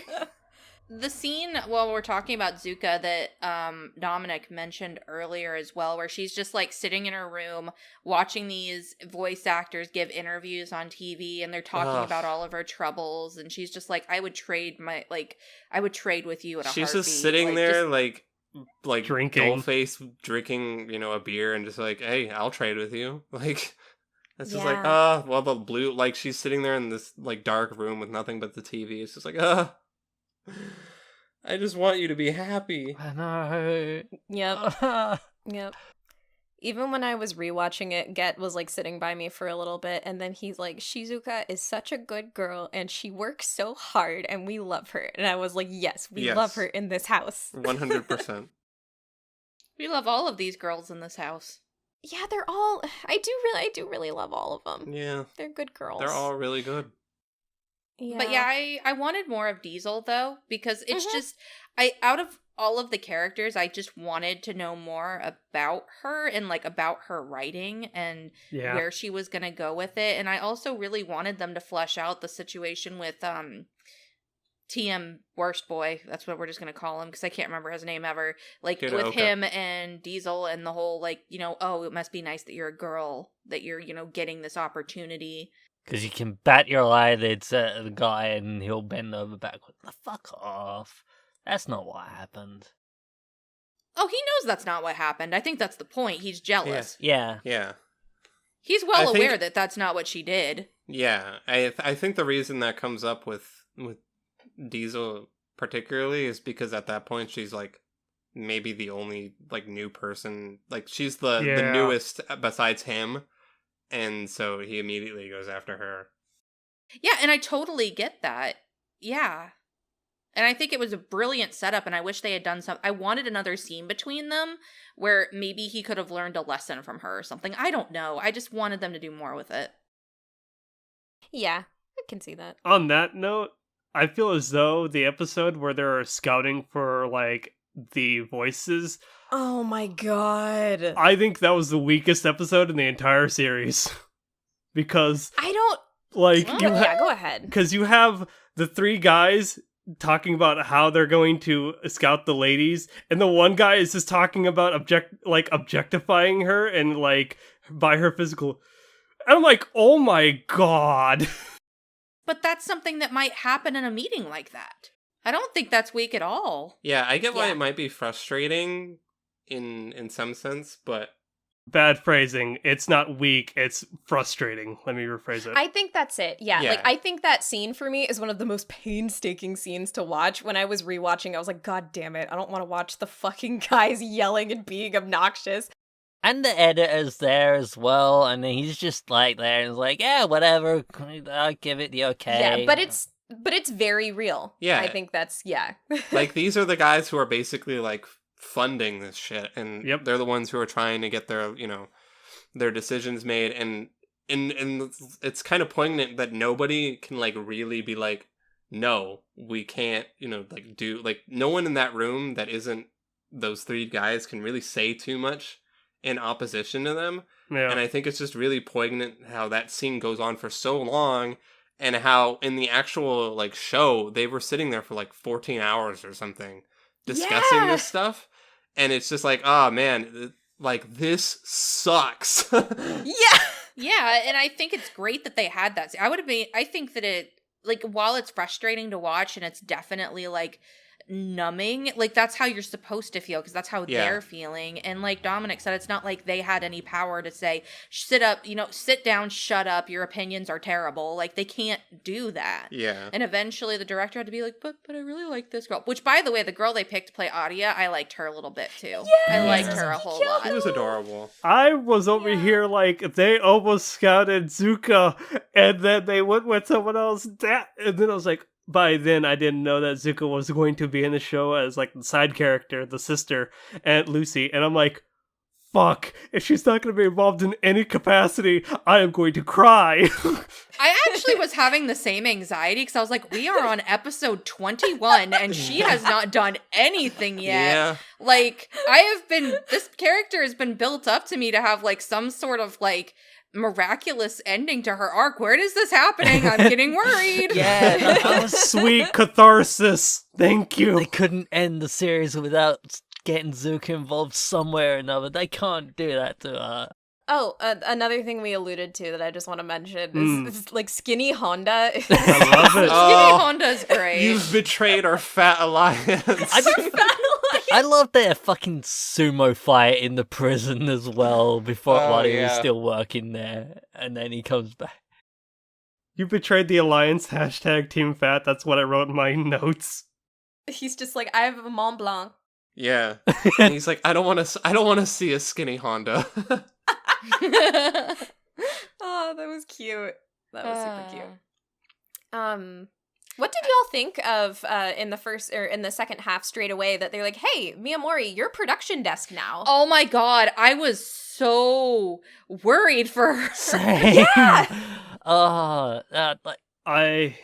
I was worried, but at the same time, I loved it because it's like, you've proven that you're capable. And despite it showing her anxieties in that singular episode, by the next episode after, she was already in the swing of things. She was like micromanaging everything. I'm like, my god, this girl is she has such a calm, cool, collected head. Dolls aside, she presents herself so well. She's Yeah. crazy. But there is one She's scene just stressed. where like everything seems to be going wrong, and she's sitting there like about to have a complete breakdown, and then suddenly the door opens and Yana walks in, and I'm like, fucking hero turns up at the last minute. Oh my god. I breathed a sigh of relief. I was about to say, I don't agree with what Craig said. I don't think she got it together the next day or the next episode. Like, she struggled through the entirety of the second half. But she had it more together than the first core. I would agree in that regard. Like, she definitely grew as a character. But, like, when Yano came back, she's just like, here's a candle. I need you to go home and go to sleep. So she still has stuff that she was struggling with, and I think that's good. I think, though, also, Craig, if you mean her outlook, Yeah. I get that. Yeah. Because, by then, she wasn't like, oh, no, she still didn't really feel like she was capable for the job, but she was like, this is what I'm assigned to. I've just got to learn to do this. Yeah. And then she, like, attached herself at the hip to the director, which was Essentially. also fun. It was fun to get to see them, like, have a dynamic, because she treated him a little differently than, like, Honda did, because those two had been colleagues for so long. So that was good. Oh, and that, like, Yano has a terrifying smile. Do I? Another thing in regards to Miyamori's stress is I like when the president of the company takes her to the old company. Oh, yeah. And she gets to see, like, you get, like, a little mini flashback to how animation was done in the old days, and Old school. how it was just as stressful as it was, but how much they just loved anime. And after that, when she's on her way back, that's when she really gets her resolve. So, well, I think she's definitely more capable in the second half. I think she's still trying to, even up until the last few seconds of the show, she's really trying to figure it out what it is she wants to do and what her drive is.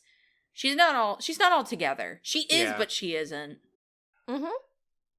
I love, it's interesting because I feel like I come across the whole, I don't know why I'm doing what I'm doing. I don't know what my dream is, what my direction is in so many anime. But I feel like they just do it with her in a way that's not overstated. It's organic and it feels like original. Like I really like how they handled her journey. And also really relatable, I find. Mm-hmm. Oh, and I loved that how in the some of the preceding like episodes later in the 20s, while she's thinking about this, it's framed around that whole kind of like front camera interviewing everybody and having them answer why they work in the anime industry. That was really cool. Yeah, and so many varied answers to why they were there. And I love someone who was like, the spirit of a 10-year-old boy lives within me or something. Oh yeah, that was the background guy who did the background yeah. for Arya's hometown. And one of them was just like, I don't know, I actually don't know how I ended up in this industry. I just sort of am here, but now I've been here so long, it's just too comfortable to leave. I was confused by one scene later on. There's like a conversation between two women and they're like at like an udon thing. And that scene felt really out of place to me. Mm-hmm. I don't disagree. Yeah. It was like the one time in the anime where I was like, why are we sitting here and why are we sitting here for so long? Yeah, it felt long. I agree completely. I have a weird observation because those were the women that worked in like the coloring department. And in the beginning, they just strike me as people that are very self-centered on their work, and they were very snippy to like Miyamori because, God forbid anything changes on their end. And I like it because it's like, yeah, this is people that you work with. Not everybody's going to be flexible or adaptable or like, caring what else is going on in your department. But at the same time, they frustrated me, and I was like, it also feels just really weird that we're bringing them back in this back half. I think the only thing I did like is the fact that there were these like working mothers in the industry, because one of them was like talking about their son. That was kind of interesting. Yeah. But yeah, I don't think it was particularly necessary. About the only it went really long. reason I got any enjoyment out of that scene was that it was sort of like cutting back and forth between those two and Taro and what's his face, them having their drink and like the parallels between the two characters. I don't know. But the parallels don't do anything. Not really. Like, it's not like I loved the bits where they were out drinking. They easily could have just kept those. They didn't need the girls at the udon store or shop. Yeah. Or I would have actually loved it if they made it Ando and Sato instead. That would have made me really yeah, happy. like, just have those two talking about how they feel. Like, I feel like those two characters were, like, they were great, but I wish that we could have sat with them for a little bit. Like, have them go to the udon shop. You're right, Cami. Like, let them sit down and talk about how it feels to be, like, in the industry. Yeah, they were shitting on Miyamori, and I was like, how about you shut the fuck up? She's working really hard. She's trying very, very hard. I don't know what she's going through. Yeah, I agree. That's kind of it's a little bit of an odd scene.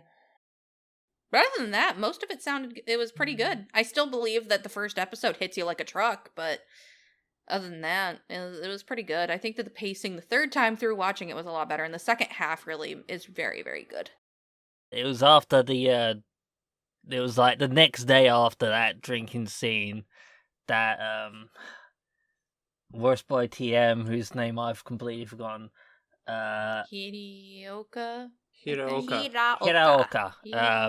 He comes into work with a complete hangover, but he's definitely like, no, I've been an ass, and like, I'm gonna try and be better. You already notice it, like, through the pain of his hangover, he's trying to make an effort to actually get along with everyone again. And then later on, after he's recovered from his hangover, you see, no, yeah, he's realized he's fucked up.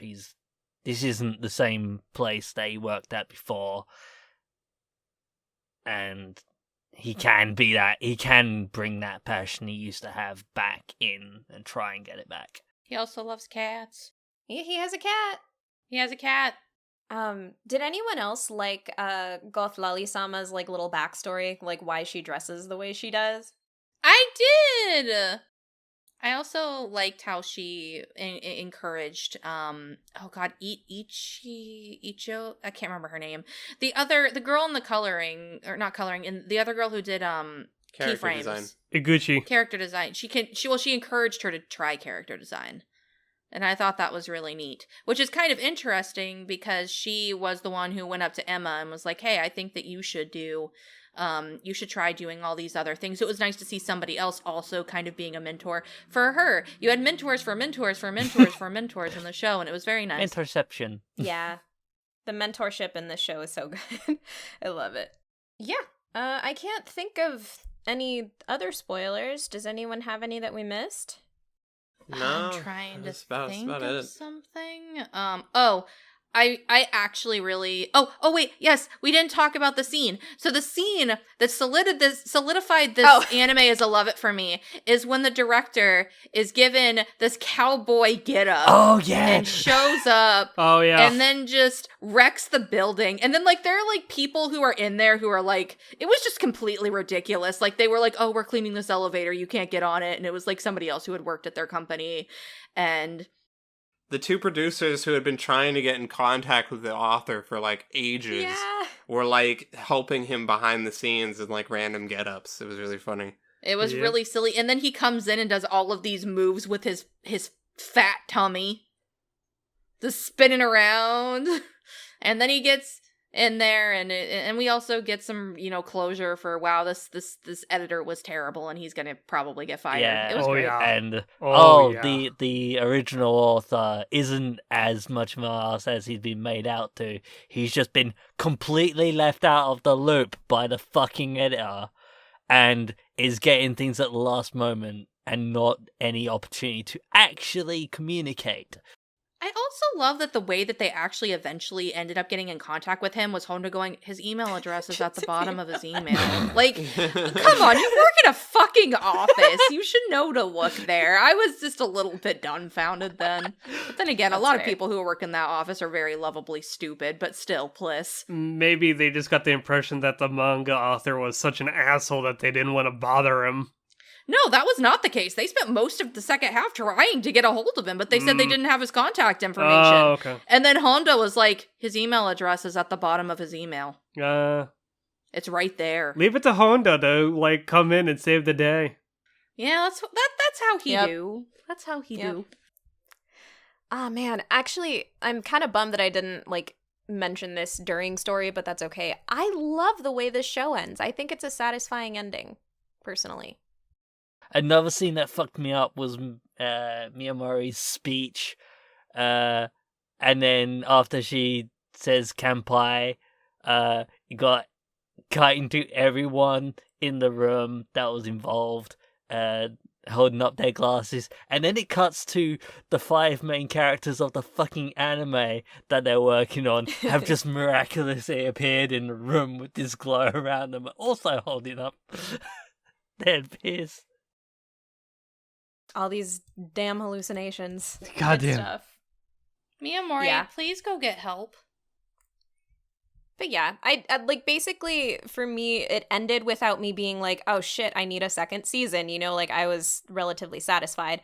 That said, I'm super excited for the movie, but I also do think, and again, since it's an original show, they did a good job on the ending. So yeah, They did a really good job. It rounds itself off in a way that like, okay, you did a good job. This isn't making me like need more because you left things unanswered. You've just left me wanting more because this is such a good series. Yeah. It's very different. So now we have a movie to look forward to. So this has been episode 113 of the Annie Chat Box. If you stuck around this long, thank you so much for listening, and tune in next week for another fun-filled episode. Oyasumi! Bye-bye. Bye-bye! Boy. Dun dun donuts! Let's go nuts!